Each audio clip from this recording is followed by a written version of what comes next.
నమస్తే అండి.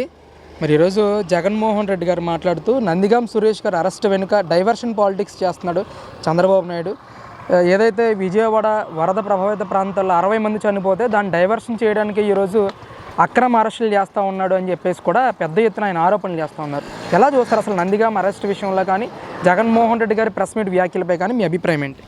జగన్మోహన్ రెడ్డికి అంతకుముందు రాజారెడ్డి రాజ్యాంగం అమలు చేసి 5 ఏళ్ళు పరిపాలన చేశాడు. ఆయన ఆ భ్రమలోంచి ఇంకా బయటికి రాలేదనుకుంటా. పాపం ఇప్పుడు రాజ్యాంగం అమల్లో ఉంది, అంబేద్కర్ గారు రచించిన రాజ్యాంగం అమల్లో ఉంది. అందుకనే నందిగాం సురేష్ లాంటి క్రిమినల్స్ అరెస్ట్ అవుతున్నారు. నందిగాం సురేష్ అనే వ్యక్తి ఒక పార్టీ రాష్ట్ర కార్యాలయం మీదకి వెళ్ళి ఒక దురుసు ప్రవర్తనతో మొత్తం అంతా ధ్వంసం చేయడం జరిగింది. ఒక క్రిమినల్ యాక్టివిషన్ చేశాడు. అలాంటి వ్యక్తి మీద చర్యలు తప్పే ఉంది. ఎంపీ అయినా ఎమ్మెల్యే అయినా సామాన్య అయినా ఒకటే చట్టం, ఒకటే న్యాయం. అందుకే అరెస్ట్ అవ్వడం జరిగింది. ఆయన గవర్నమెంట్లో దాన్ని ఏంటంటే చిన్న ఏదో గొడవ కింద క్రియేట్ చేసి వదిలేశారు. ఇప్పుడు వచ్చిన గవర్నమెంట్ ఏంటంటే రాజ్యాంగం అమలు చేయాలి, మనం చట్టాలను ఉల్లంఘించిన ఎవరైనా ఒకటే అని చెప్పేసి అందుకని సురేష్ తీసుకొచ్చి అరెస్ట్ చేయడం జరిగింది. అది చట్ట ప్రకారమే. ఇది రఘురామకృష్ణ లాగా తీసుకెళ్ళి కొట్టడం చేయటం అలా ఏం చేయలే. చట్ట ప్రకారం తీసుకెళ్ళి అరెస్ట్ చేశారు, రిమాండ్ చేశారు, రిమాండ్లో ఉన్నాడు. అది జరిగింది. అంటే ఒకవైపు మరి జగన్మోహన్ రెడ్డి గారు ఈ విషయం మీద కూడా స్పందించారు. బోసిడీకే అన్న పదం గురించే కార్యకర్తలకి బీపీ వచ్చి వాళ్ళ టీడీపీ పార్టీ కార్యాలయం ముందు ధర్నా చేయడానికి వెళ్తే టీడీపీ పార్టీ ఆఫీసులో ఉన్న కొంతమంది గొండాలు వైసీపీ కార్యకర్తల మీద దాడి చేస్తేనే వీళ్ళు ప్రతి దాడి చేశారని చెప్పేసి ఆయన మాట్లాడుతూ ఉన్నారు జగన్మోహన్ రెడ్డి గారు. ఎలా చూస్తారు అసలు దీన్ని? నాకు కొంచెం నవ్వు వస్తుందండి ఈ విషయం చెప్పాలంటే. మరి బోసిడీకే అనటం వల్ల ఆయనకి ఎంత కోపం వచ్చి వాళ్ళ కార్యకర్తల్ని ఆయన స్వతహాగా పంపించి గొడవ చేయమంటాం, వాళ్ళు ఏదో రివర్స్ అయ్యి దాడి చేయడం అని చెబుతున్నారు.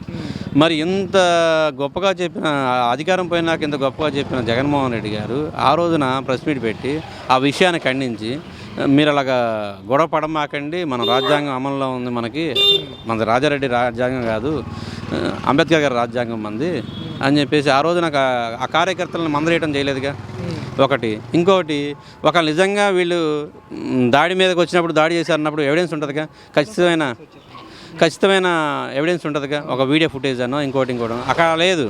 రావటం గంజాయి బ్యాచ్ వేసుకొచ్చారు. ఆ వీడియోస్ అంతా రాష్ట్రం మొత్తం నిజం చూడడం కాదు, రాష్ట్రం మొత్తం చూస్తుంది. ఒక 500-600 మంది ఒక ప్లాన్డ్గా, ఒక పకడ్బందీగా రావటం ఆ ఆఫీస్ మీద దాడి చేయటం, అందులో ఉన్న సిబ్బందిని భయభ్రాంతి గురవడం. ఇంకొక అదృష్టకర విషయం ఏంటి, ఆ రోజున పైన ఎవరైతే యువత ఉన్నారో వాళ్ళకి ట్రైనింగ్ కొన్ని క్లాసెస్ జరగటం వల్ల వాళ్ళు సేఫ్ అయ్యారు. ఆ పైన లాక్లు వేసేసి వాళ్ళని కాపాడటం కోసం కింద ఉన్న కార్యకర్తలు తన్నులు తిన్నారు, ప్రాణాపాయ స్థితికి వెళ్ళారు, చాలా ఇబ్బంది పడారు. అన్ని లాక్లు భయభ్రాంతులకు గురి అయింది.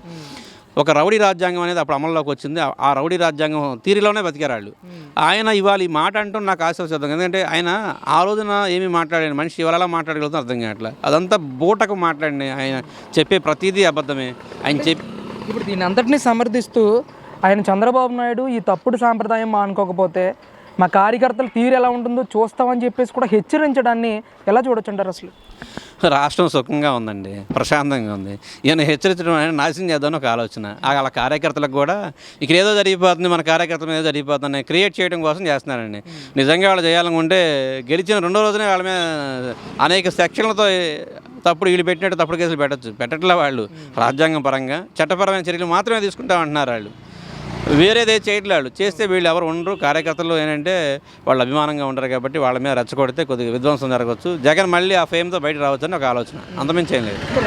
రెడ్ బుక్ రాజ్యాంగం నడుస్తుంది ప్రస్తుతం రాష్ట్రంలో అని చెప్పేసి మాట్లాడుతున్నారు. దానికి అనుగుణంగానే చంద్రబాబు నాయుడు కానీ అలాగే లోకేష్ కానీ పాలన ముందుకు తీసుకెళ్తున్నారనే ఒక ప్రచారం జగన్మోహన్ రెడ్డి కానీ అలాగే వాళ్ళ పార్టీ నాయకులు కానీ మాట్లాడుతూ ఉన్నారు. ఎలా చూడొచ్చు? రెడ్ బుక్ రాజ్యాంగం కాదని మీరు పొరపాటు చెప్పారు. రెడ్ బుక్ రాజ్యాంగం కాదు. అప్పుడు ఆయన యువనేత పాదయాత్ర చేసినప్పుడు రెడ్ బుక్లో మీ పేర్లు మొత్తం రాసుకుంటాను, మీరు రాజ్యాంగాన్ని అమలు చేయకుండా రాజ్యాంగ వ్యతిరేకంగా మీరు జీవిస్తున్నారు కాబట్టి ఆ వ్యతిరేకమైన విధానాలను నేను ఖచ్చితంగా రాసుకుంటాను, మీ పేర్లు రాసుకుని చట్టపరమైన చర్యలు మీ మీద ఖచ్చితంగా ఉంటాయి, శాఖాపరమైన చర్యలు ఉంటాయని చెప్పారండి. అది రాజ్యాంగం కాదు. వాళ్ళకి చదువు లేకపోవటము లేకపోతే ఇనికే లోపమో ఇంకోటో ఉండటం వల్ల వాళ్ళు అలా మాట్లాడుతున్నారు. రాజ్యాంగం అమలు జరుగుతుందండి, రెడ్ బుక్ రాజ్యాంగం కాదు. అయితే ముఖ్యంగా జగన్మోహన్ రెడ్డి గారు ఇదే ప్రెస్ మీట్లో మాట్లాడుతూ 60 మంది బలికొన్నాడు చంద్రబాబు నాయుడు, ముందస్తు చర్యలు తీసుకోకుండా విఫలమైంది. సో దీంతో చంద్రబాబు నాయుడు అరెస్ట్ చేయాలి, ప్రజలకు క్షమాపణ చెప్పాలి చంద్రబాబు నాయుడు అంటూ కూడా విజయవాడ వరద ప్రాంతాలకు సంబంధించి ఆయన మాట్లాడుతూ ఉన్నారు. దీన్ని ఎంతవరకు సమర్థిస్తారు మీరు? నిజమేనండి ఆ మాట అన్నాడండి. అన్నాడా మాట? అన్నారండి ఖచ్చితంగా. అబ్బబ్బబ్బబ్బా! ఒక్కసారి ఆయన నిజంగా ఒక ప్రతిపక్షవాద కావాలనుకున్న ప్రతిపక్ష నాయకుడు అయి ఉంటే వరద బాధితుల దగ్గరికి వెళ్ళి ఫోటోషూట్ కాకుండా నిజంగా చంద్రబాబు నాయుడు లాగే పొడవేసుకొని ఆయన ఏదో ₹1 నిధి ప్రకటించాడండి.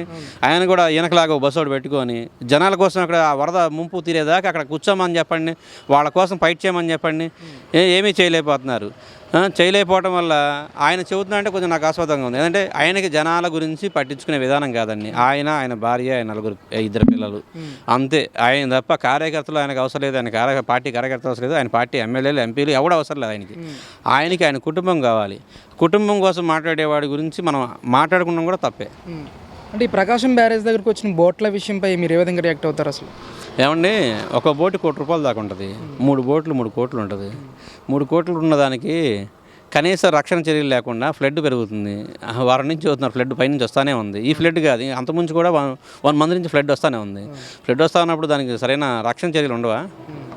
సరే కాదు, సహసిద్ధంగా కొట్టుకొచ్చినాయి. ఆ కొట్టుకొచ్చిన వ్యక్తులు ఇది మాయాబాబు అని ఇన్సూరెన్స్ క్లెయిమ్ చేసుకోవాలిగా. అన్నీ పకడ్బందీగా ఉన్నప్పుడు ప్రమాదశాతం జరిగింది. రాలేదంటే దాంట్లో కుట్రకోన ఉన్నట్టే. ఎందుకంటే బ్యారేజ్ విషయంలో ఎవడ చేసినా సరే అది 70 ఏళ్ళ నుంచి సేవలు అందిస్తుంది, 60-70 ఏళ్ళ నుంచి సేవలు అందిస్తుంది. ఈ ప్రాంతం కరువు తరిమి కొట్టింది అది.